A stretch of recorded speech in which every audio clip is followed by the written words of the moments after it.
Hi hello வணக்கம். Captain புகழ் பாடும் மன்னமாக நம்ம தொடர்ந்து விஜயகாந்த் சார் படங்கள் நடிச்ச படங்களை ரிவ்யூ பண்ணிட்டு இருக்கோம். அந்த வகையில இன்னைக்கு நம்ம பாத்தீங்கன்னா விஜயகாந்த் சார், ராதிகா, லிவிங்ஸ்டன், எம்என் நம்பியாரு, ஆனந்த், வாணி விஸ்வநாத், ஏகப்பட்ட பேர் நடிச்சு வெளியான படம் தான் பூந்தோட்ட காவல்காரன். பூந்தோட்ட காவல்காரன் படம் ஜூன் 10, 1988 இந்த படம் ரிலீஸ் ஆச்சு. இந்த படத்தினோட ஸ்டோரி பத்தி பார்க்கறதுக்கு முன்னாடி நம்ம சேனலை சப்ஸ்கிரைப் பண்ணி வச்சுக்கோங்க. அப்பதான் நான் போடுற வீடியோ உங்களுக்கு கிடைக்கும். இந்த படத்துல செந்தில்நாதன் டைரக்ஷன் பண்ணிக்கிறார். அவர் புதுமுக டைரக்டர். ஃபர்ஸ்ட் படம் இதுதான். அவர் கெரியர்லயே மிக பிரம்மாண்டமா எடுத்த படம் பூந்தோட்ட காவல்காரன். இந்த படம் செந்தில்நாதன் யாருன்னு பாத்தீங்கன்னா நம் நாடு படத்தை எடுத்த ஜம்புலிங்கத்தினோட பையன் தான் செந்தில்குமார்.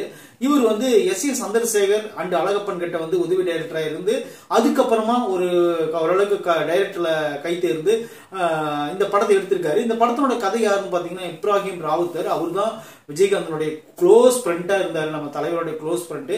இந்த படத்துலதான் புரட்சி கலைஞரின் பூந்தோட்ட காவல்காரன் அப்படின்னு டைட்டில் கார்டு போடுவாங்க. அதுக்கு அப்புறம் தான் வர்ற படங்கள்ல புரட்சி கலைஞரின் அப்படின்னு போடுவாங்க. அதுதான் இது ஃபர்ஸ்ட் படம். இதுக்கு முன்னாடி புரட்சி கலைஞர் போட்டிருக்காங்க. ஆனா எழுச்சி கலைஞர் போடுவாங்க, புரட்சி புயல் போடுவாங்க, புரட்சி இன்னும் நிறைய போடுவாங்க. ஏன்னா நம்ம தலைவர் அந்த அளவுக்கு எனர்ஜியா பேசக்கூடிய ஆளு, ஒரு எனர்ஜியா ஒரு போராட்ட காலத்தில் நின்று ஜெயிச்சு இருக்கக்கூடிய ஒரு மிகப்பெரிய ஒரு பிரம்மாண்டமான ஒரு கேரக்டர். அதனாலயே தெரியல அவர் பேரு புரட்சி கலைஞரின் பூந்தோட்ட காவல்காரன் அப்படின்னு போட்டாங்க. இந்த படத்தை ஜூன் 10 படம் ரிலீஸ் ஆச்சு. 1988 சொல்லிட்டேன். இந்த படத்துல விஜயகாந்த் சாருக்கு செம்மையான ஒரு ரோல். உண்மையிலே கண்ணுல ஒத்திக்கலாம். அந்த மாதிரி மனுஷன் கருப்பா இருந்தாலும் வீரத்துக்கு விளைஞ்சம். வீரத்துக்கு ஒரு பேர் சொல்லுவாங்களா, மறுபேர் அப்படின்னா கேப்டன் அவர்கள் தான். அது எந்த மாற்றமும் கிடையாது. வேற எந்த நடிகரை ஒப்பு கொடுத்தாலும் ஆகாது. 1000 புஷ்பா படம் வந்தா கூட நம்ம அந்தோணி கடத்தல்காரர் அப்படிங்கிற சொல்ற அந்த கெத்து உண்மையிலே யாருக்குமே வராது. அந்த மாதிரி ஒரு செம்மையான ஒரு கெத்தான பர்ஃபார்மன்ஸ். அந்தோணி அப்படின்ட்டாவே வேலை முடிஞ்சு போச்சு. அவர் சாராயங்காய்ச்சி விற்கிற வேலை தான் அவருது. கள்ளச்சாராயங்காய்ச்சி வித்துட்டு இருப்பாரு. அதுக்கு காரணம் பிளாஷ்பேக்ல ஒரு விஷயம் சொல்லுவாரு, அது கனெக்ட் ஆயிரும். இருந்தாலும் இந்த படத்தினோட ஸ்டோரி பத்தி நான் உங்களுக்கு சொல்றேன். இந்த படத்தினோட கதை என்னன்னு பாத்தீங்கன்னா, சாராயம் காய்ச்சி விற்கக்கூடிய ஒரு கடத்தல்காரராக விஜயகாந்த் சார் நடிச்சிருப்பாரு. அவர் பேரு அந்தோணி. இப்ப என்ன ஆகுதுன்னு பாத்தீங்கன்னா, அவரை பிடிக்கிறதுக்கு போலீஸ் வருவாங்க. போலீஸ் எம்என் நம்பியார், அவர் தான் டிஎஸ்பி. அவர் பிடிக்க வருவாரு. பிடிக்க முடியாது. அதுக்கப்புறம் என்னன்னு பாத்தீங்கன்னா, ஒரு காதலர்கள் ஊர் விட்டு ஓடி நம்ம ஐயா கிட்ட சரண்டர் ஆயிடுவாங்க.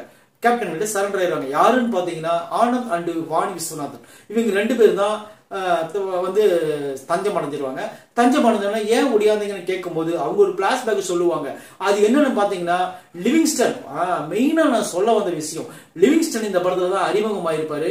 ஒரு சீன்ல என்னை திரைக்கு முன்னால என்ன நடிக்க வச்ச முதல்ல நடிக்க வச்சவங்களுக்கு உங்களுக்கு நான் நன்றி சொல்லிக்கிறேன்னு படத்திலேயே ஒரு டைலாக்கே கொடுத்திருப்பாரு.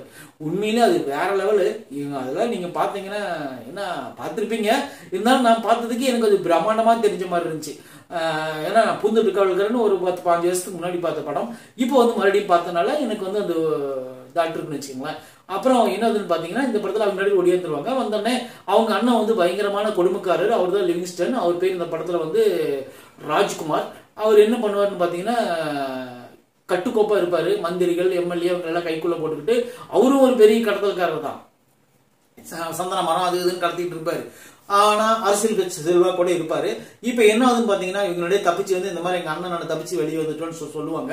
சொன்ன உடனே அதுக்கப்புறம் என்ன ஆகுதுன்னு பாத்தீங்கன்னா, விஜயகாந்த் சார் நான் அவனுக்கு கல்யாணம் பண்ணி வைக்கிறேன், நீங்க கொள்றீங்கன்னு சொல்லிட்டு Radhika and Vijayakanth sir, Radhika ma'am பத்தி சொல்லணும். ராதிகா மேம் வளர்ந்து வர்ற காலங்கள்ல இந்த மாதிரி படங்கள், இப்ப அன்னைக்கு பார்த்தோமே ஒரு படம், ஒரு தெற்கத்தி கல்லன், இந்த படம் இதெல்லாம் வரும்போது விஜயகாந்த் சாருக்கும் ராதிகா அவர்களுக்கும் ஒரு பொருளை கிளப்பி விட்டாங்க.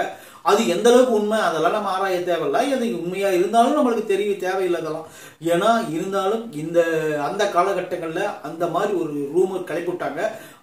அது உண்மையா இருக்கும் பட்சத்தில் நம்மளுக்கு தெரியல. ஆனா அது பொய்யா தான் இருக்கும். ஆனா ரூமர் கிளப்பிட்டாங்க. கிளப்பிட்ட உடனே என்ன ஆச்சுன்னு பாத்தீங்கன்னா, அதெல்லாம் ஒரு பெருசாவே தலைவர் கண்டுக்கவே இல்லை. அதாவது ஒரு குறை சொல்ற வாயும் கண்டிப்பா இருந்தேதான் தீரும். ஏன்னா 5 பேரும் ஒரே மாதிரி இருக்கிறதுல வெவ்வேறு மாதிரி இருக்கும். அதனால எல்லாருமே கரெக்டா நடுவிரல் மாதிரியே வளர்த்தியா இருக்க முடியாது, கட்ட விரல் மாதிரியே எல்லாருமே ஸ்டாம்ப் வைக்க முடியாது. அதனால என்ன பண்றதுன்னு பாத்தீங்கன்னா, அவர் எந்த ஒரு ரூமரையும் அவர் நம்பல. ராதிகா அவங்களும் அவங்க பெருசா எடுத்துக்கல. ஏன்னா ராதிகா வந்து ஆல்ரெடி ஒரு கலை குடும்பத்திலிருந்து வந்த ஒரு கேரக்டர், அதனால சரி அவங்க பெருசா எடுத்துக்கல. விஜயகாந்த் சாரும் அது ஒரு பெருசா எடுத்துக்கல. ஏன்னா அவங்க ரெண்டுத்துக்குள்ள நட்பு அந்த மாதிரி நட்பா இருந்திருக்கலாம், இருக்கு. சப்போஸ் என்ன வேணாலும் நடந்திருக்கலாம், அது நம்மளுக்கு தேவையில்லாத வேலை. ஆனா 2 பேருக்கு இருக்கிற காம்பினேஷன் இருக்குது பாருங்க, வலது கை இடது கை மாதிரி, அப்படி சூப்பரான காம்பினேஷன். அவங்க 2 பேரும் உண்மையிலே நடிச்சாங்கன்னா ஒரு புருஷன் பொண்டாட்டி நடிச்ச மாதிரி தான் இருக்கும். அந்த மாதிரி ஒரு பர்ஃபெக்டான ஒரு 2 பேருக்கும் அப்படி ஒரு கேரக்டர் இதுல அப்படியே சூப்பரா பொருந்திருக்கும். உண்மையிலே செம்மையா இருக்கும்.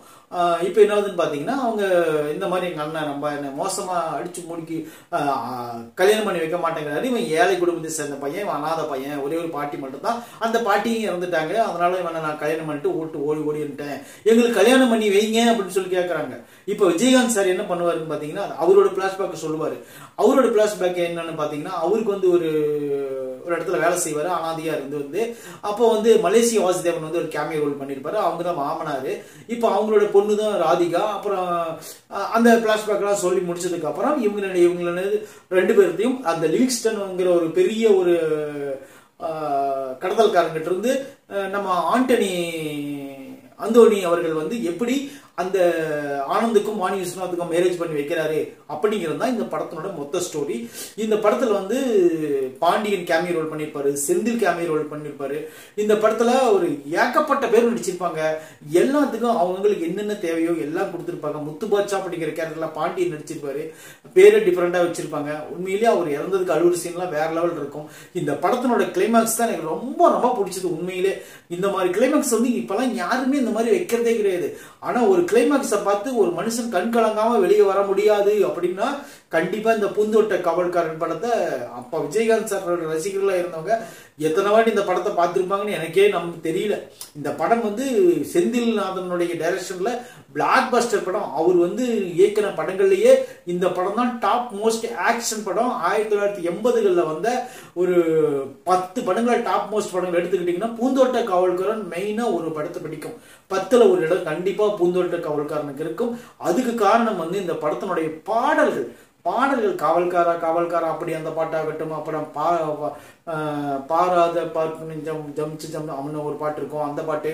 அப்புறம் என்ன பாட்டு, நிறைய பாட்டு, காண கருங்குயிலே கட்சி, அந்த பாட்டு செம்மையான பாட்டு. அது ஜோசப் சாங் வாய்ஸ்ல உண்மையிலே ஒரு செம்மையான ஒரு ரகமான பாட்டு. முதல் 2வது பாட்டு அதுதான். இப்ப ரைட்டிங் சாங் தவிர அடுத்த பாட்டு அதுதான் மைலேஜ்ல சூப்பரா இருக்கு அந்த பாட்டு. அப்புறம் பாடாத தின்மாங்க நான் பாட வந்தேன் அந்த பாட்டு. அப்புறம் சிந்திய விண்மணி சிப்பியில் முத்தாச்சி அந்த பாட்டு.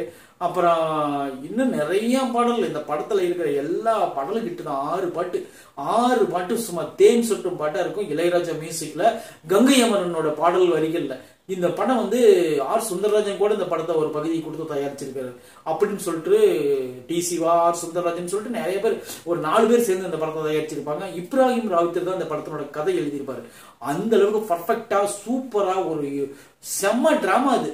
அந்த படத்தை பாத்தீங்கன்னா அவருடைய ஹேர் ஸ்டைல் ஆகட்டும், அந்த நரைச்ச முடியாகட்டும், அவர் வந்து வீரமா பேசுற வசனங்கள் ஆகட்டும், இது முதுகுல, அதாவது ஒரு சீன்ல சொல்லுவாரு, என்னை வந்து நேருக்கு நேர நெஞ்சில் குத்துறவங்க நான் ஏத்துக்குவேன், என் முதுகுல குத்துறவன நான் ஒரு நாள் மன்னிக்கவும் மாட்டேன், அவனை மறக்கவும் மாட்டேன் அப்படின்னு சொல்லுவாரு.